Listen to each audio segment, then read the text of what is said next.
Bismillahirrahmanirrahim. Alhamdulillah, di pagi hari ini kita kembali bisa duduk melaksanakan kewajiban Allah Subhanahu wa taala, salat subuh berjamaah.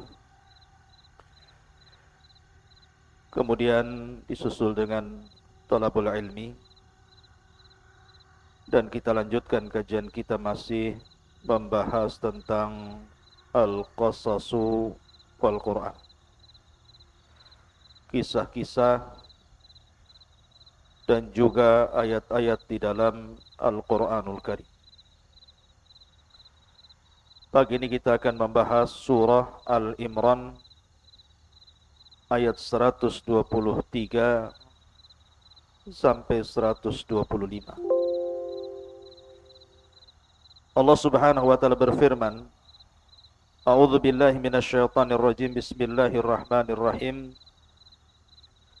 Walaqad nasarakumullahu bi badrin wa antum adillah. Fattaqullaha la'allakum tashkurun.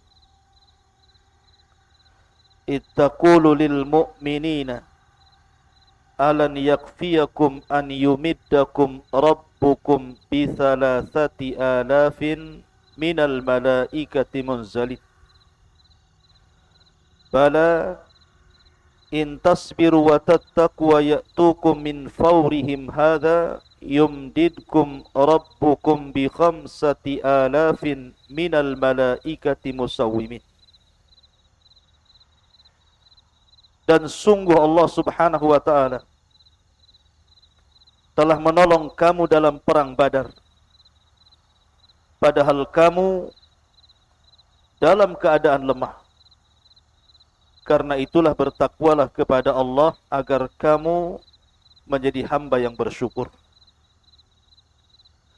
Ingatlah ketika engkau, wahai Muhammad, mengatakan kepada orang-orang yang beriman, apakah tidak cukup bagi kamu bahwa Allah membantu kamu dengan 3.000 malaikat yang diturunkan dari langit? Ya, cukup jika kamu bersabar dan bertakwa kepada mereka.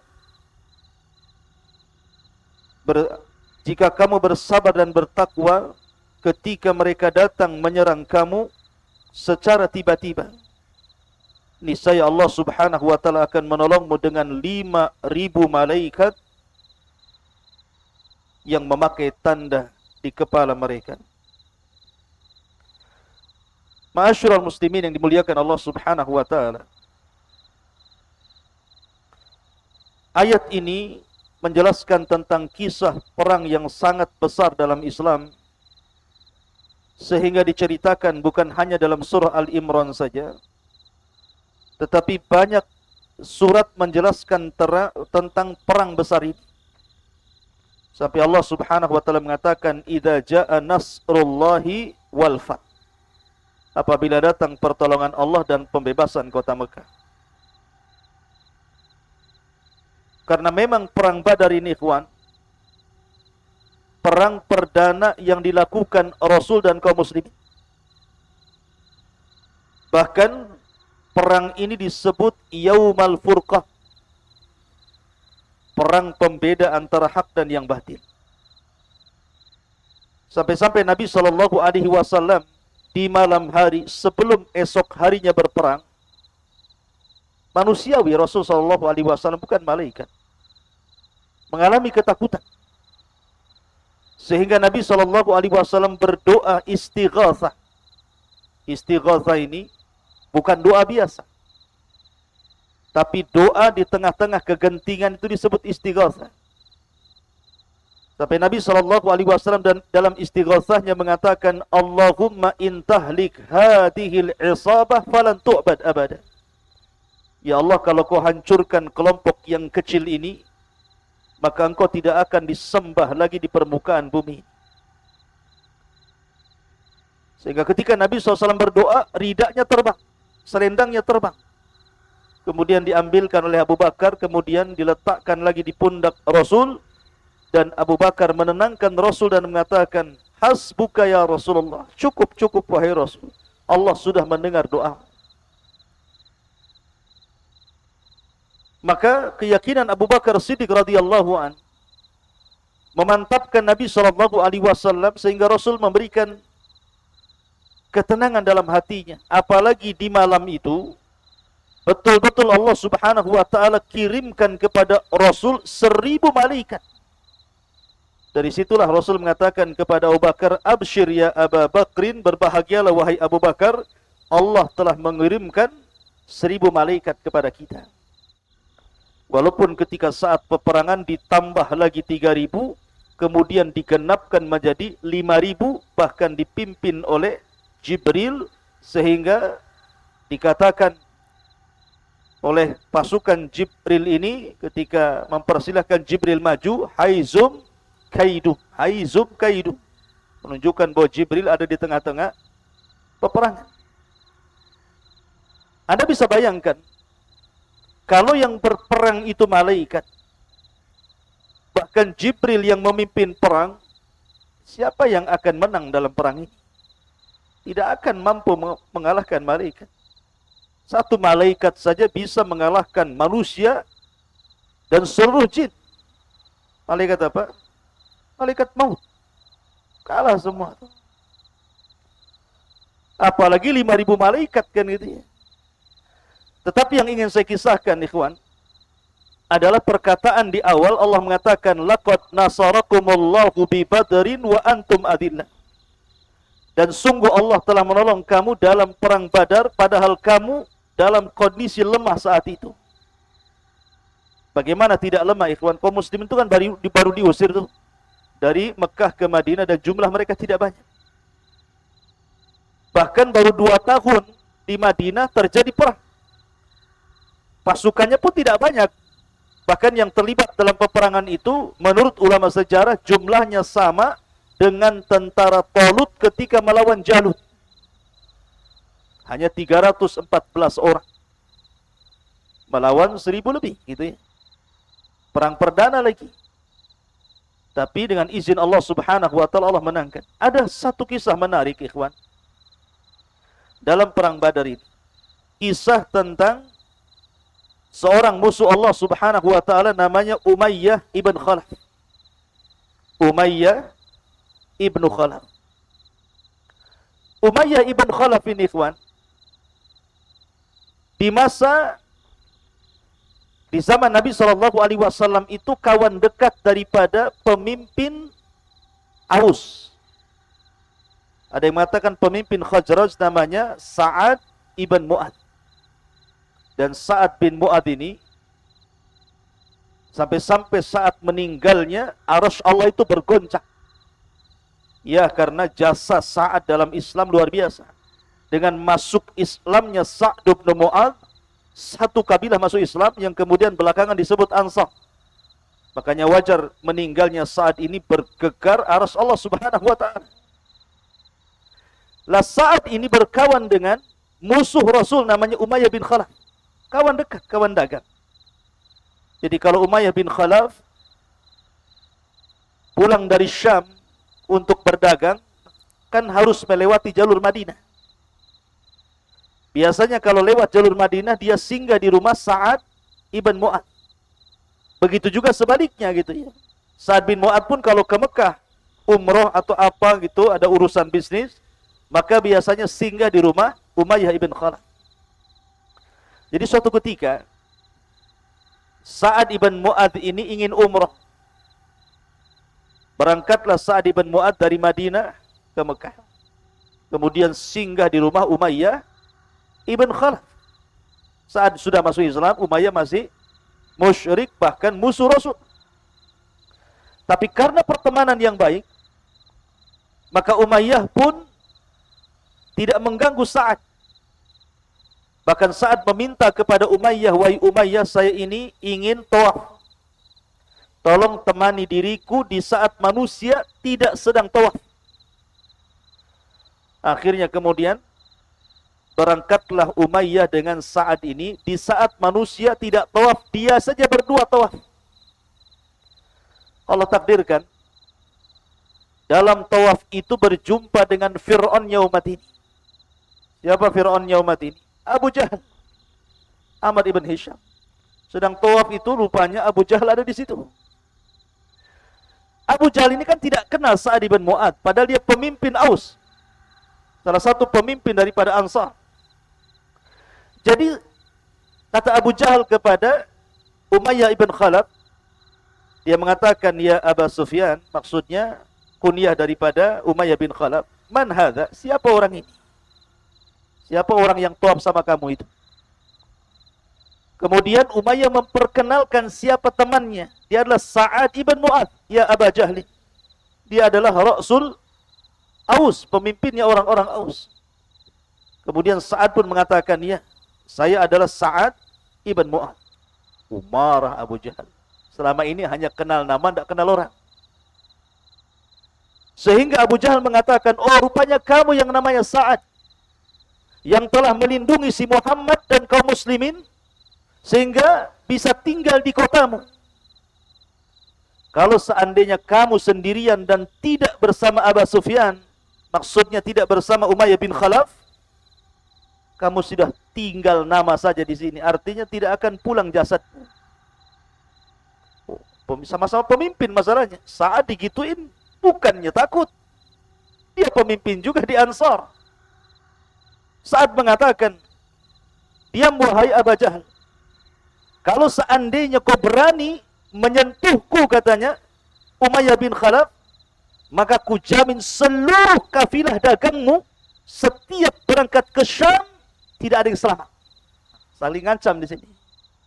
Satu ngancam mau bunuh, satu mengancam mau mencegat setiap kafilah dagang. Masalahnya kan orang-orang Mekah ini kalau dagang ke Syam, jalurnya cuma satu lewat Madinah.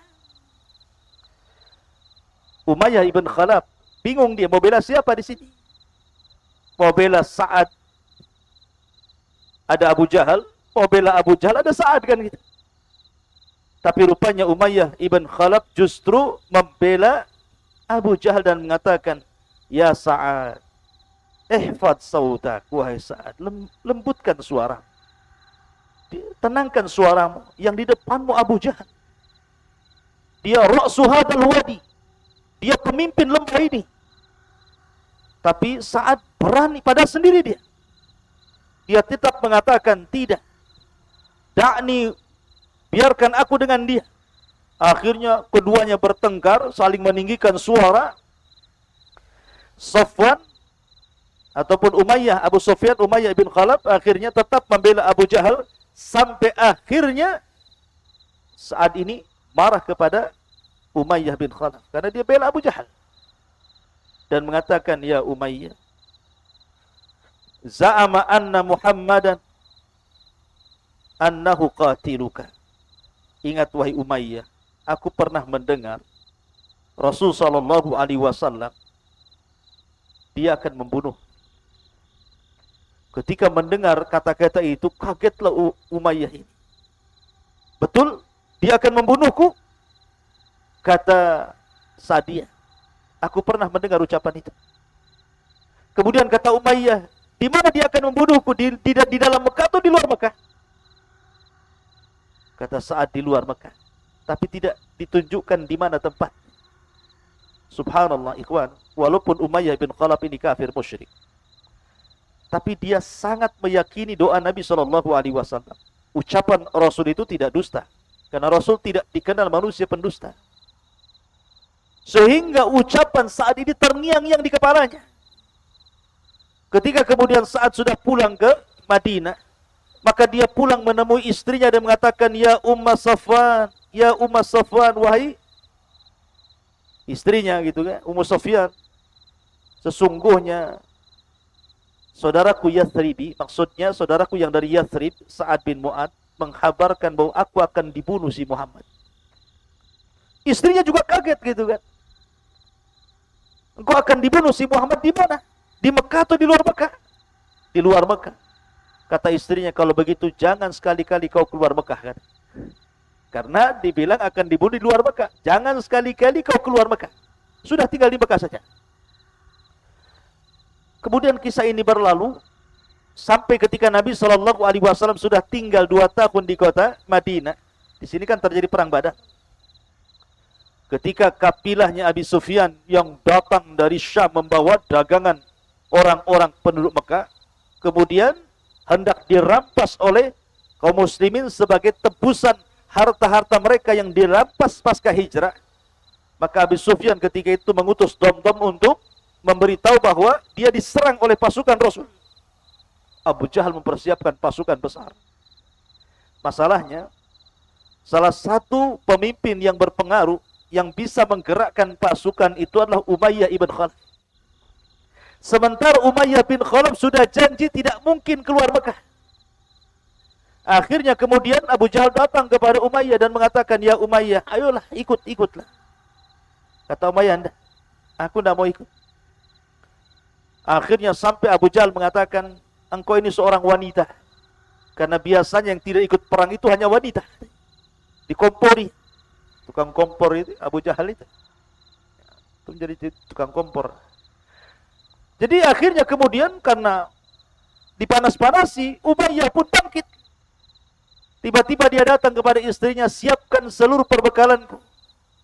Kata istrinya, diingatkan kata istrinya, "Wahai suamiku, bukankah kau yang menceritakan kau akan dibunuh oleh Muhammad di luar Mekah? Sebaiknya kau jangan berangkat." Tetapi Umayyah mengatakan, "Tidak, aku hanya sehari 2 hari saja ngantar pasukan kemudian balik," katanya. Subhanallah, ikhwatu fiddin, muliakan Allah Azza wa Jalla, memang sudah takdir. Umayyah kemudian ikut terlibat dalam pasukan Abu Jahal. Kemudian Abu Jahal berhasil mempengaruhi Umayyah sampai ke Badar. Bukan sehari 2 hari, sampai ke Badar. Sampai ikut perang.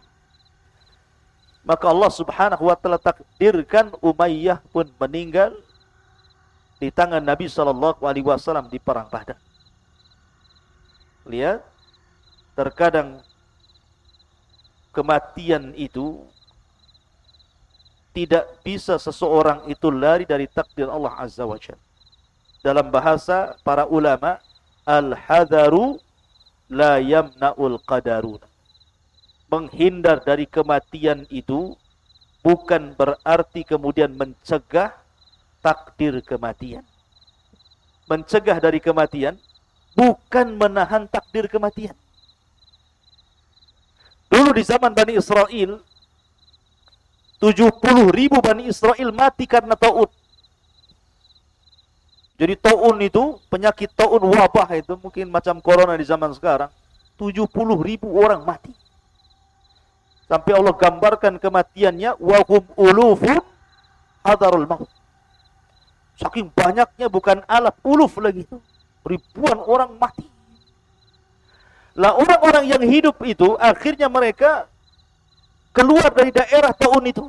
Maksudnya, dengan tidak bercampur dengan orang yang terkena wabah taun, kemudian keluar, mereka akan terhindar dari kematian. Akhirnya mereka pun berjalan dari tempat mereka ke lembah-lembah. Rupanya sampainya mereka di lembah, malaikat maut sudah menunggu mereka. Tidak mati karena taun, mati karena takdir Allah Azza wa Jalla.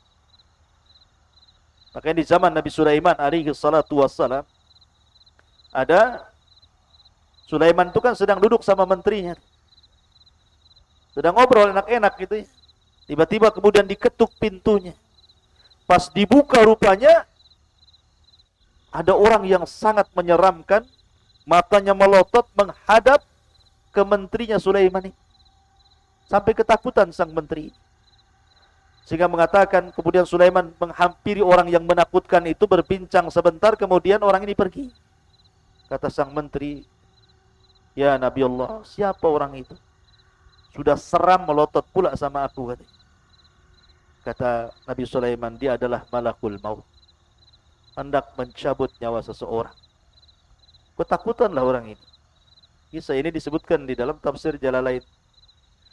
Kenapa? Jangan-jangan saya, karena melototnya ke saya masalahnya. Akhirnya dia mengatakan, "Ya Nabi Allah, engkau kan bisa menunggang angin. bawalah aku ke negeri yang sangat jauh, agar aku tidak berjumpa dengan orang itu lagi. Akhirnya kemudian karena dia memaksa Sulaiman, Sulaiman pun kemudian mengajak pergi dengan angin, sampailah di sebuah negeri namanya Urdun. Turunlah dari angin, rupanya malaikat maut sudah ada di situ. Menghindar dari kematian, jatuh ke takdir kematian. Ini Umayyah bin Khalaf ini, kembali ke kisah, dia sudah tahu tuh, karena dia yakin dengan ucapan Nabi SAW. Itulah kadang-kadang orang jahiliyah ya, walaupun yakin dengan ajaran Rasul, tidak mau masuk Islam itu. Sebagaimana kisah yang kemarin saya kisahkan tentang kisahnya siapa? Abu Jahal. Abu Jahal itu kan yakin dengan Rasul ketika berbincang dengan Akhnas ibn Syuraik itu. Tapi karena hasad dan takaburnya tidak mau masuk Islam juga dia. Lah dari sini ikhwatu fiddin, kejadian perang Badar ini juga banyak alamat nubuwah, tanda-tanda kenabian. Jadi orang-orang yang akan mati di Badar itu sudah disebutkan Rasul sebelumnya. Tokoh-tokohnya itu. Saat Nabi SAW ketika di Mekah, Abu Jahal itu kan suka sesumbar untuk menyakiti Rasul. Sampai suatu ketika dia mengatakan, "Ara'aitum Muhammadan yasjud?" Apakah kalian melihat Muhammad sedang sujud? Mereka mengatakan, ya, terkadang dia datang, wahai Abu Jahlin, dia sujud di sini di sekitar Ka'bah. Kata Abu Jahal, "Man wada'a salah jazur?" Siapa yang mau meletakkan salah jazur, kotoran unta yang masih berdarah itu, di pundak Muhammad, falahu kada wa kada, aku akan berikan ini dan itu. Rupanya berdirilah ashqal kaum, orang yang paling jahat di antara kaum, namanya Uqbah ibn Abi Mu'ad. Lah Uqbah bin Abi Mu'ad ini sebenarnya adalah penggandrung Rasul di masa jahiliyah. Karena dia itu kan seorang pujangga, seorang pakar bahasa Arab, pujangga hebat. Jadi dia suka mendengar Quran tetapi tidak beriman. Suka saja kalau Rasul itu membacakan Quran, suka dia. Karena sukanya dengan bacaan Rasul terhadap Al-Quran, makanya Uqbah ini suka dengan Rasul. Sampai suatu ketika akhirnya Uqbah karena sukanya dengan Rasul, kayak di zaman sekarang lah, ada orang suka dengan artis-artis sepak bola padahal dia jelas kafir. Tapi tetap aja suka, dipajang pula gitu ya gambar-gambarnya. Lah ini terbalik, umat Uqbah ini suka dengan Rasul, tapi dia tidak masuk Islam. Dia sangat mengagungkan Rasulullah.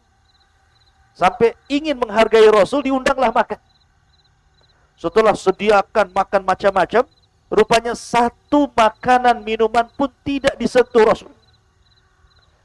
Maka Uqbah bin Abi Mu'ad pun mengatakan, "Ya Muhammad, makanlah, makan.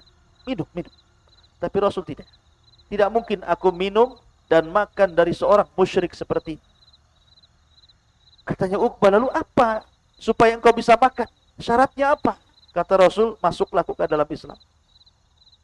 Akhirnya karena dia supaya Rasul makan di rumahnya, minum di rumahnya, terpaksalah dia mengucapkan 2 kalimat syahadat.